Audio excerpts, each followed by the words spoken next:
Famous music டைரக்டரான GV Prakash தன்னோட காதல் மனைவியான சைந்தவிய பிரியறதா அதிகாரப்பூர்வமா அறிவிச்சிருக்கிறது ரசிகர்களுக்கு அதிர்ச்சியை ஏற்படுத்தி இருக்கு. 2006ஆம் ஆண்டு வசந்தபாலன் இயக்கத்துல வெளியான வெயில் படத்தின் மூலமா மியூசிக் டைரக்டரா அறிமுகமானவர் தான் ஜிவி பிரகாஷ். அதை தொடர்ந்து கிரீடம், பொல்லாதவன், சேவல், அங்காடி தெரு, ஆயிரத்தில் ஒருவன், அசுரன் உள்ளிட்ட பல்வேறு வெற்றி படங்களுக்கு இசையமைச்சிருக்க இவரு டார்லிங், த்ரிஷா இல்லனா நயன்தாரா, பென்சில் உள்ளிட்ட திரைப்படங்கள்ல ஹீரோவாவும் நடிச்சிருக்காரு. இந்த நிலையில ஜிவி பிரகாஷ் தன்னோட காதல் மனைவியான பாடகி சைந்தவிய விவாகரத்து செய்ய போறதா தகவல் வெளியான நிலையில இப்போ அத அவரே உறுதி செஞ்சிருக்காருன்னா பாத்துக்கோங்களேன். இது தொடர்பா இன்ஸ்டாகிராம் பக்கத்துல வெளியிட்டிருக்க பதிவுல சைந்தவியும் நானும் பிரியறதா முடிவு செஞ்சிருக்கிறதாவும் 11 ஆண்டுகள் ஒன்னா வாழ்ந்த தாங்கள் இந்த முடிவை ரொம்பவே யோசிச்சு எடுத்திருக்கிறதாவும் தெரிவிச்சிருக்காரு. ஒருத்தருக்கு ஒருவர் பரஸ்பர மரியாதையோட மன நிம்மதிக்காக பிரிந்து செல்ல முடிவு செஞ்சிருக்கணும் தெரிவிச்சிருக்க அவரு தங்களுக்குள்ள தனிப்பட்ட இந்த முடிவை ஊடக நண்பர்கள், ரசிகர்கள்னு எல்லாரும் புரிஞ்சுக்க வேணும்னு பதிவிட்டிருக்காரு. இதே மாதிரி பாடகி சைந்தவியும் விவாகரத்து தொடர்பான பதிவு தன்னோட இன்ஸ்டாகிராம் பக்கத்துல பதிவிட்டிருக்காங்க.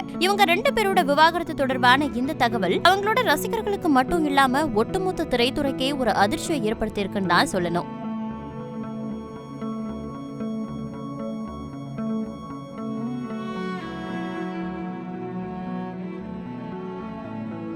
செய்திகளை உள்ளது உள்ளபடி தெரிந்து கொள்ள ரெஃப்ளெக்ட் நியூஸை சப்ஸ்கிரைப் பண்ணுங்க.